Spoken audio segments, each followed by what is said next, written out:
Hello. You are listening to Dads with Startups, a podcast about a couple of entrepreneurs who put family first. What up, Kevin? Hey, good to see you, sir. Afternoon. You're back from your trip? Oh, it was good. I'm eager to be back and be able to work some more today. It was my first day of work back, so it's kind of a long trip. Good. You're looking rugged with the lumberjack plaid shirt man. That's right. In your cabin. I'm now officially up here. We're now officially up here. My wife is still down in Phoenix, kind of like packing a few extra things up.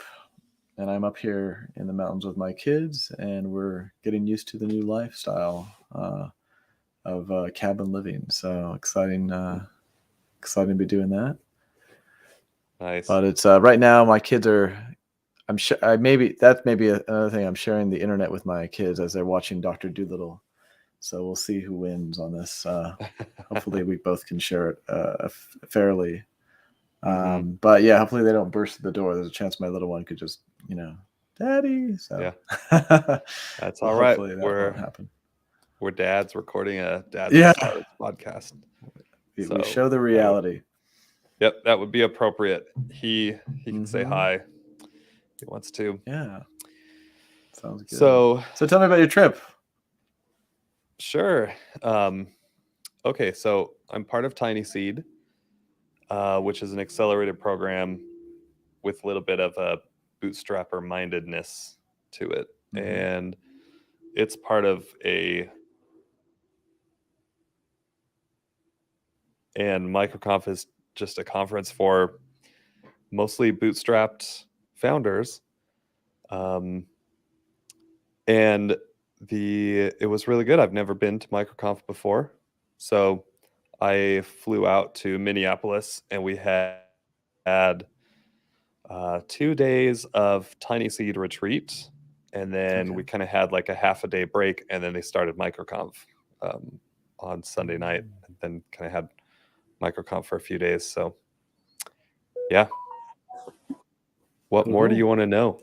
What did you think of the conference overall? Was this the growth, I assume, not the startup? There's like the startup one, and then there's the growth track. You did the growth one, I assume, right?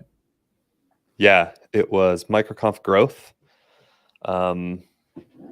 And I've got a bunch of notes. You want to hear some of my takeaways personally? Well, yeah, I'd love to hear some ahas. All right. Yeah, some ahas. So let's see. Okay, there was this one talk that was killer by April Dunford. I'm not really sure what her role is, but she's definitely like a sales and marketing expert. She has a couple of books. Let's see if I can find the title of one of them. I can't find it, but we'll put it in the show notes, because she was giving away free copies of her book, and I'm excited to receive that and read it. Nice. And she talked. The title of her talk was "Crafting a Story That Sells," and it was all about how when you're doing sales, there's a lot of like push the agenda down their throats, basically. Right. And she said what customers actually want from vendors is to be guided through the sales process. And she pointed out that like buying is just as hard as selling, and interesting. I'd never really heard that phrase before, but she was like, when you think about it, if somebody's boss comes to them and they're like, find a new software solution, well, then now they're like, oh great, now I gotta figure out which one is best. For me personally, I can easily overthink decisions, and buying a software solution is really hard for me too. Like I will sit there and like deliberate and think and try to decide which one's the best one, as if I'm going to marry that software solution. I go, it's one of my crutches as a founder. I need to move faster and make decisions quicker. but I can totally relate. And so, she said, whatever you can do to help them buy that, like, it's just a fresh perspective, right? Yeah. So That's she cool. she said, we kind of talked through their journey as a buyer, and they're like, all right, first they make a short list, and then they maybe consult with, I don't know, a handful of those solutions, get some demos maybe, or do some reading up Mhm. on it. And if it's enterprise sales, there's a lot more involved there. And as a seller of a software solution such as Civic Review, I don't see all of that stuff on the back end. It's mostly, looking for people who are interested and then just hear about my thing. So Right. she suggested putting together a positioning document, which I thought was really cool. She screamed through this talk, and I was just like, I need some time to digest this. I need to rewatch her talk. So I don't know if they're gonna release a recording of it. But Hopefully. Eventually. the positioning document has, a breakdown, like alternatives, the value that Gotcha. your solution brings, differentiators between yours and the alternatives. Yeah. And then this is sort of an internal aspect, especially, but like, who cares about, your software, right? Like, who's going Right. to care enough to buy the software? The positioning document is really cool, though, because we can use this to help guide the buyers. I mean, they're trying to figure out what the alternatives are and what the Yeah. differentiators between your software and others are. And Right. yeah, so I've Hmm. definitely got some work to do there in terms of strategy. Yeah. Let's see, like some it. other really good stuff. Let's see, we had another speaker named Patty Radford Henderson, and she kind of had, hers was all about marketing. Title of her talk was "Baking Marketing into Your Product Roadmap," and she talked about, Interesting. yeah, just a lot of things that you can do to do marketing. It was sort of a general, here's some ideas, and yeah, I learned a lot from that, because I'm not any kind of a What does that marketing mean expert. in a nutshell? Baking your product into the roadmap, is that right? Baking the marketing into roadmap. Yeah, well, she showed us a timeline. Her company has some kind of a, I think, like a roadmap, product planning software. Anyway, she showed Okay. this timeline that showed it's kind of a merging of product updates and marketing efforts, and so I don't know if she's kind of spinning off of that. Sure. Yeah. But I think the whole idea was like, start marketing early. As soon as you start building, you should start marketing right away. And so here's some things you can do. Right. These are some things you can do early. These are some things you I have to see. wait I to see. do. Yeah. Okay, I get it. So she's mostly, I kind of was confused about what that meant, but effectively it's basically plan both at the same time. If you want to simplify, it's like plan your marketing strategies as the same as you're planning your product features, and putting them on a timeline. You should be planning, release dates for marketing pushes and events and stuff like that. Yeah. Is that what you're saying? Yep. Okay. Yeah. Okay, cool. Never too early to market. And for me, Right. I mean, the thing Never too late. it's never too late, and it's never too early. Maybe. And I was late, but obviously never too late. I've got to, that's going to Right. be a big focus of mine this year. Rob Walling gave a really cool talk on tactics to level up your business. I think it was 31 tactics, and Cool. it was just like a big old list of, I think the idea was things that take an hour or less to accomplish. Like, here's a bunch of steps that you can do. So Okay. just Nice. like random little hacks. I think I didn't write all of them down. I wrote a few down that I thought would be kind of cool for me. one that I thought was interesting was get a second analytics solution plugged into your website in addition to Google Analytics, because right, okay, you never know when you're going to need to rip Google Analytics out, and if you do, you lose all your data, and Good then point. the other solution doesn't have anything. So I thought that was really interesting, thinking ahead of who knows what's going to happen with the way Google Analytics is tracking data right now. Well, there's an to kind of add to that, there's a cool software I just hooked up from Microsoft called Clarity. So if any of those are interested in this, which is what's great about it is it's heat maps and recordings, but the best part is it's absolutely free. And so that's pretty hard to find. I'd say I've used stuff like that before. You know, I think there's a bunch of them in Kissmetrics and other stuff that's been out there. But what's cool about this one is just, it's completely free. Now, if you trust Microsoft, you're good to go. But so far I've been really impressed by how effective it is. I'm enjoying looking at that, actually. Yeah. And there's an open. He actually mentioned Clarity. That was one of his items. Oh, good. Okay. Good. Yeah. All right. Well, I'm not too far off. Even a separate thing from the Google Analytics thing. Really? Okay. Yeah. There used to be one that I used. That is the one. But there was one that I used a few years ago. It might be called Matomo, and that is a completely free and open source analytics that you can install on like a Linux box. Oh, sorry, like a LAMP box. And so if you do want to have if you want to own your own data and you don't want to give it to some other third party, that might be a nice thing that you can install on your own site. I'm all in, as you know, I'm all into the free open source. We just switched from like Help Scout to something called Free Scout, and it's nice because I paid about $100 for self-hosted, PHP, Laravel, and I think I paid about $100, but it's a lifetime license. So it's and it has everything. It has a chat box, in-app chat box. It has a user portal. It has integration with Facebook, WhatsApp, integration with Slack, integration with everything. And so far, I like it better than their version, and I'm paying $3 a month for hosting or something like that. So I'm all in on the.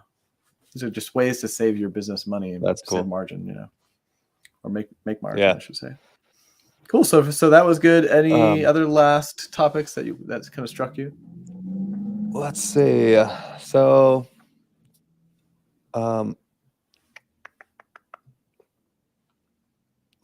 was a good one about hiring, because I just went through a lot of hiring, and she basically had a number of hiring hacks, and some of these things were like hire ahead of growth. That means not ahead of growth, but think ahead and hire before you're going to grow into that, so that you're not growing and then scrambling to hire. That way you can take your time, find the right people. But she offered some cool kind of a framework when hiring, and it was sell, scare, and screen. So sell, when you're hiring them, you pitch the big vision, try to get them excited about your company. Scare, you be clear about like the gaps in your team and the challenges that your company has and why your company could fail, which is going to be hard because you just tried to sell them, but then you got to scare them out. And the purpose of that is to weed out the non-risk takers, because at this point you want risk takers, people who are comfortable with that situation, and then you can ask them, how would you overcome these challenges and shortcomings that we have, and that could lead to some really interesting discussions. And then lastly, you screen, and that's basically checking for knowledge and skills and talent, that kind of thing. So that's great. Okay, I like it. Yeah, I thought that one was. I always find that it's a great, to me it's a great conference. The few times I've been, really some valuable stuff. Did you enjoy as they call it, the hallway track side of things as well? And did you find that was as valuable to you as the talks, or did you particularly like the talks more? What would you say? Yeah, I haven't really reflected on that, but I believe that I liked the talks more. I want more talks. Okay. Yeah. Yeah. Cool. All right. There were just I could see that. not enough. I could definitely, yeah, they could. So there's that thing that I think I sense that Rob has often said that sometimes the hallway track is more valuable to people than the talks themselves. I'm kind of mixed on that myself, and I found that Microconf, sometimes you'd really click with someone, but a lot of times, kind of what I felt with some of the networking events were just like people walking around kind of defensively trying to impress each other instead of actually getting to really engaging, like sharing. And so you're like, what do? Are you good? Why should I care about you? Instead of like, oh, let me help you out or provide some value. It seemed a little like a bunch of, dogs with their territory kind of. So I don't know. Didn't see a lot of that. That's good. Okay. Yeah. Maybe I've seen that. Maybe I've seen that from some people in the past, and maybe that's why I remember it. But a lot of people were friendly. I would actually say the times where people were drinking alcohol, whether you're drinking or not, people were a lot more open. In my experience at those times, just because they're like, hey, great, let me help you in any way I can. But maybe the daytime ones I didn't find as open. But that's cool. I'm glad you. I was gonna say I didn't really hang out in the hallway much during the day. They had some activities that were really good. They had these like breakaway activities where they bust us around. Like I went bowling because I couldn't get into the flying trapeze workshop, but that's what I really wanted to do. But apparently they only had room for 14 people, and that one booked out really fast. I'm sure. But like I went bowling and got to know some people, and that was good. Kind of hang out. And one guy I met, he man, I wish I remembered his name right now. It's Will. He's from the UK, and he built the Simple Pull plugin for Slack. And like I've totally used that before, and he's like, yeah, I built that. And I was like, yeah, that's the fun part. Yeah. Yeah. I've met like 2 or 3 people there that I had either used their software at the time or I eventually did and it wasn't because I remembered them. It was just like, I think I know the person who built this. So that's always fun because it's a small world in software, especially these smaller SaaS type stuff. So that's exciting. Yeah. I mean, the hallway track conversations were good. Cool. Maybe it's just because I had just finished a Tiny Seed retreat, back to back, and I got plenty of hallway type of discussion there. Sure. So I think I was ready to learn. On the other hand, I did have to take a couple hours off one afternoon to do some work, put out some fires. So sure, it's that challenge as well. That's cool. Okay. Well, I appreciate that. That's great. I wouldn't mind going to Microconf Europe one day. That I'm thinking if I go again, maybe I'll shoot for that one just because I wouldn't mind a trip to Europe too. Minneapolis is a nice town, but any excuse to get to across the pond would be kind of fun. So maybe that'll be the next. I think so too. I don't know where the next one is going to be.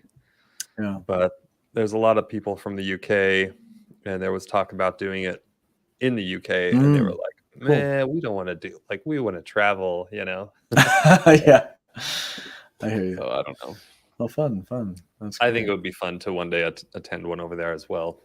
But yeah, I did one in Barcelona. I did a DC event in Barcelona about 5 years ago, and that was a blast. And it just makes the conference experience fun as well. And also Mexico City was fun too. So any time where you can get out there. How did you like Minneapolis, by the way? It's a cool town. Yeah, it's a little bit. It's like strong in the arts. Felt a little bit high end compared to like an Austin or whatever. Sure. Yeah. But a lot of like cool bars, fine art. I mean, it just kind of has that vibe to it overall. But cool That's skyline. Cool. Yeah. Yeah. Interesting. So. I've been there once, very quickly, so I didn't really get the feel of the whole city. I wasn't expecting the fine art aspect of it, so that's interesting. Yeah. Nice. Yeah. They have that going for them. Oh, cool. So what's new with you? What have you been up to the last couple of weeks? Yeah, so I think right now, as I mentioned, we're kind of in moving phase. So this week has been a sort of a dead time for me in terms of trying to get. I'm basically like with the kids from 6 a.m. till when I put them to bed at 6 to 7 p.m. And then I try to sneak to the kitchen and try to do about 2 or 3 hours of work before I fall asleep, because I'm just so tired from the day. So this week is a little unproductive, but I think what's good, the good news is we've gotten a lot done. We made a lot of progress. I had a great customer call with, well, I shouldn't, basically she's a user. I'll call her right now. She is probably going to upgrade soon, but she hasn't yet. She's still in our free plan. And she gave me some really good feedback, some strong feedback. And that's what I really did appreciate. She was sort of like someone who's not going to sugarcoat anything. And she just said, I like this, I like that, but I don't like, these things, especially the UI. She had some issues with the UI and the core stuff. And so that was a good, it's like I wasn't really thinking about that as something that I needed to address anytime soon. I kind of had a few ideas that need to be addressed, but to hear that from her and say, this is bothering me, really like put me into high gear in terms of getting those things prioritized. So even since I talked to her early this week, we've already fixed a number of issues that she had complained about. And I know that those are probably bothering other people as well. So I'm excited about that. I am, we're about to, so we have about, I'd say, probably about 40 users right now on the system. And I'm excited about that. We're getting a steady flow of signups, all from SEO right now. And now we're about to start putting ourselves, I think, in front of more people by reaching out to other platforms. My goal is to get that initiative started like in the next week or so. I want to fix a few other things before we kind of go prime time on that. So since the last time, it's really just been about getting more people on, hearing back some feedback, bug issues that have come up that we didn't even realize were there.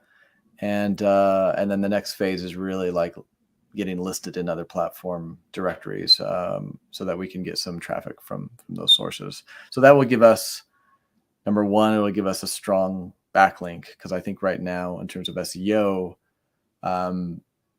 we are getting more and more traffic. The traffic is going up, which is great, but we only have like 1 or 2 legitimate sites that are giving us quality backlinks. So by putting ourselves onto places like Webflow and Weebly and stuff like that, we're likely to get some stronger backlinks. That'll be good for us. And then also hopefully just more relevant traffic from those who would more likely sign up for the product. So those are kind of the next steps for us. And what's either going to happen is nothing. We're going to get on a platform like that and really nothing's going to happen. Like we expected to get a huge wave of new signups and it doesn't happen. That'll be interesting. Or, we do get that sign up wave and we're, struggling to kind of meet the demand. So, or somewhere in the middle, but I'm hoping it's the latter. I'm hoping we're going to be like, oh shoot, we have too many people right now. That's a good problem. But we'll see. With all this stuff, it's sort of like you don't know until you get there. So those are the updates on the app right now. Let me ask you something. Are you doing anything are you generating content? Doing any content marketing right now? Yeah, Blog posts, we are. Yeah, we are generating some content. It slowed down a bit. We actually started generating content back in January of 2021. And at that time, we hired a full-time writer. My wife was in charge of this at the time. And when she kind of takes on something, she goes all the way in. And so she hired a full-time writer from the Philippines. She was a good writer. They produced tons of articles. And then my wife got busy with life, and we both got busy. And then she kind of like let the project go. So I've been blessed. Well, we've been blessed with the fact that we had a pretty strong start with content marketing. Sort of to your point earlier, we started day one as we were building the product. We built the marketing into that roadmap, and we started a whole SEO plan back a year ago. And that has really paid off. I mean, if we didn't do that, we'd have no traffic at all right now. And I'd probably be questioning whether anybody even wanted this. But the problem is, are you willing to share? Sorry. Yeah, sure. I mean, effectively, what we did was we actually have a product we like called Uber Suggest, which is put out by Neil Patel. It's actually partly a free product, but we paid for like the lifetime on that one. And I think you could compare it to Ahrefs or SEO Moz, whatever Moz, I guess now. And we just kind of started to look at, what are some of the keywords related to our product that are really being searched out there. And then we put out a bunch of test articles. I think we had the writer, we chose the ones that seemed like they were best opportunities in terms of low competition. So what we're looking for when we look for any article to write is low competition. So usually they put it as like red, orange, or green. So we look for the green ones, but still decent search traffic. We're not looking for like 1,000 hits a month, but we're looking for anywhere between 40 and 200 searches a month. And so those are often the long tail keywords, the ones that are going to be, how to do this or how to do that. They're not like those short ones. And then we'll write maybe like maybe 1,000 words on it, and then we'll put it out there and see which one sort of wins. And if we have a winner, like, whoa, this one, we didn't expect this article on this XYZ to do so well, then we'll actually take that and amplify the writing, make it higher quality, make it 3 times as long, put a lot more effort into it. And so that's sort of like, instead of taking all of your eggs and put it into one article that you hope will work, we'll just kind of do a little draft like one to get the point across, see which one's already getting some hits, and then we'll make it a really high quality article. And that's been a pretty helpful strategy for us. So I mean, you start with 1,000 words and then you expand, you make it bigger. Based on, okay. Yeah. Because if you think about it, you often don't know which one's really going to work. I mean, the ones that I thought were going to work based on even the keyword research I did were not the ones that succeeded, and the ones that I didn't really think were going to be a big deal did succeed. It always seems to be the case. So that's when you write this sort of, when you take the one that's sort of working and it's 1,000 words, you can expand it into, a 3,000 word or 2,000 word article. Usually 3,000 words, I'd say it would be nice, and really get into the depths of it and really make it a fantastic article. Whereas before you're just kind of like putting something together that, will get some hits. So that's been helpful. What do you consider to be a hit? Like, what's the benchmark to decide we're going to take this article and expand it? Yeah. I mean, I think the nice thing with analytics, Google Analytics, is like you can just see which ones are, well, for one thing, if you set up some goals, so for us, the goal would be user comes to a blog page, comes to a blog article, user checks out the rest of the site, or user even eventually clicks to sign up for the trial or for the free sign up, or maybe it's, they sign up for your newsletter, something like some sort of a goal. Conversion. If you track those, you could see, number one, is there significant traffic to this article? And number two, are they converting? That would be the main question too. Because we have in our other business where we've had really successful articles that didn't convert to our products. So it's nice it feels nice, but it doesn't actually help your business. So as long as those articles are actually converting to people wanting to try the product or to take the next step, that would be what I would consider the success. Yeah. Yeah. Cool. So that's sort of the general breakdown. I'm no expert. I just kind of wing this stuff. And, I think a lot of this stuff did come from Rob back in the old days, because he was a big proponent of blogs. And I found that they continue to still provide good returns on the effort. So Right.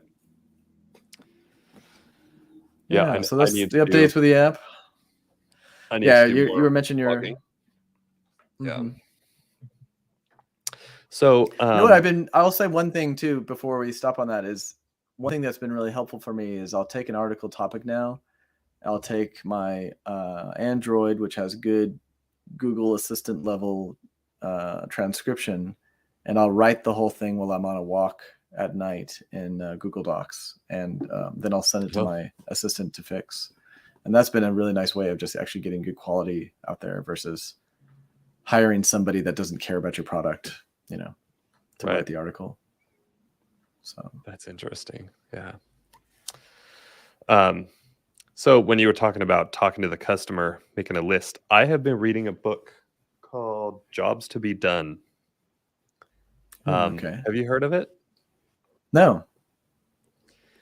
So it talks about kind of a framework for interviewing customers or prospective customers, and then basically organize that data into a set of jobs that have to be done.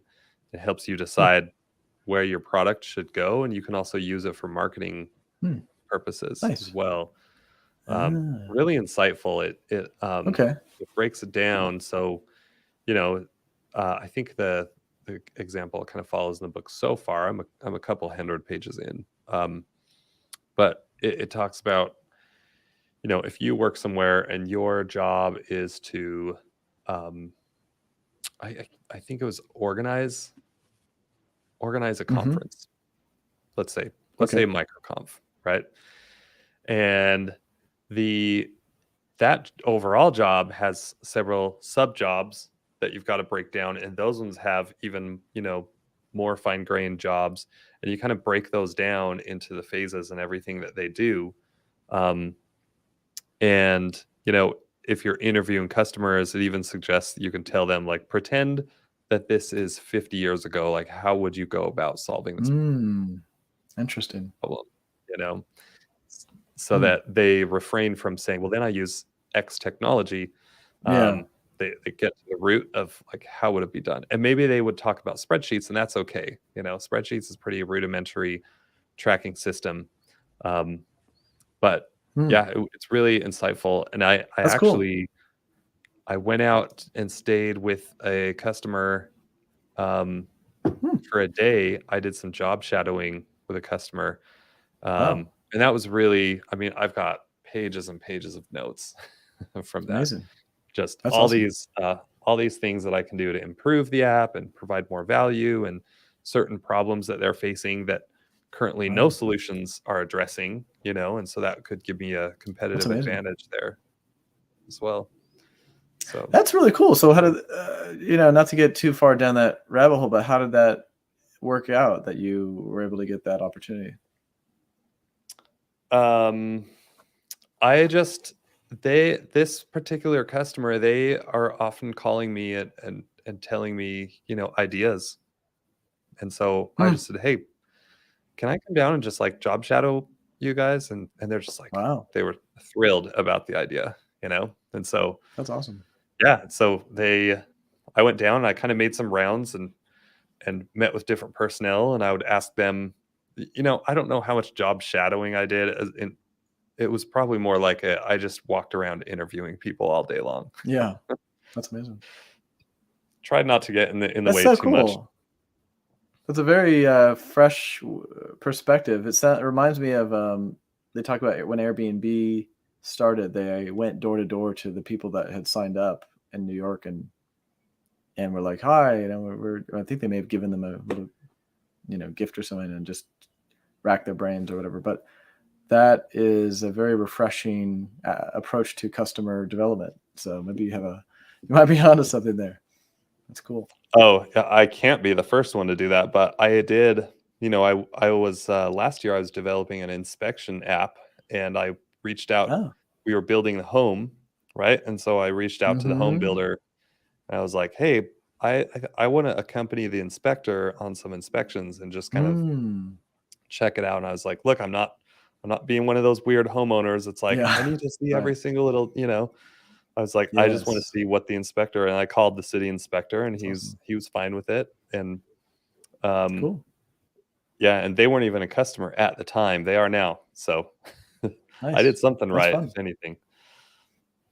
Yeah, this could be a new book, maybe. I don't know. I like this approach of, because for us, modern development type folks in the SaaS world, we love not having to interact. The temptation is just not to Yeah. interact with anyone, even online, let alone in person. So the fact that you're able to boldly walk up and show up to the office itself, that's fantastic. So I have to think about, maybe there's an opportunity there for me even to see, is anyone local that I can just show up and talk to? I like it. Yeah. Yeah. I mean, I Cool. think Any updates with? Yeah. I was going to say, Yeah, the I think private in the sector, private right. sector, you could probably buy their time a little bit, offer gift cards or, That's a good buy them point. lunch or whatever, and in exchange for their time. And the government, it's a little trickier. Yeah. They just have to be willing to share. Right. So That's Yeah. cool though. That's interesting. Yeah. So I was gonna ask, any updates on the fam? Anything going on now that you're back? Oh yeah. All right, family front. We are in a new neighborhood. There's a lot of kids, and we've had some bullying happening going around, and we're dealing with those challenges. And Yikes. Yeah. we've found there's Not a easy. common denominator in the bullying. This one kid, and when he's any group he's with, they go around and he's always with them though. So Oh no. we Okay. So he's the factor. yeah, we're kind of like, he's also the oldest usually in a group, and so all the other kids kind of look up to him, and I don't know Gosh. what his need is to be that way, but we're trying to Yeah. decide if we should talk to his parents or just kind of let our kids learn to deal with it, which is also Wow. That's so good thing to interesting. learn. Yeah. That just what you said kind of vaguely reminds me. When I was in college, I was an RA, and I was like probably 5 years older than everybody because I was an older student, and I had this one resident. Everyone else was about 18 years old, but this one guy was about 30, and he was an old student that somehow moved into the dorms with all the freshmen, and he became the biggest bully I've ever met. He was like the Pied Piper. He got all these freshmen to go bully whoever he wanted. And I got on his bad list, and I became a huge target. And I hadn't been bullied since I was maybe in 5th grade. And I was like, I'm done with that now. And Yeah, it's suddenly surprising that these happened in freshmen were college. like out after me. Yeah, it's such a bizarre thing. They were throwing fruit at me while I was in the shower and stuff. But I just remember thinking, like, it's because he's older, they all look up to him and they just follow whatever this guy does. He wasn't a particularly smart guy, but that Maybe age he thing has can to sometimes assert do it. his alpha male dominance. Yeah, I think so. Started a little Yeah. late on that, but hopefully that works out, and you guys can figure out how to, reduce that or nip that in the bud or something. That'd be Right. good. We'll see what happens. Yeah. So cool. Well, Cool. should we wrap it up? All right, sir. Let's wrap it up. Until next time, right? Okay. Talk to you later. All right. Have a great one. Thanks for listening. You can learn more by visiting dadswithstartups.com. Please rate and review us by going to ratethispodcast.com/Dads with Startups. Until next time, bye.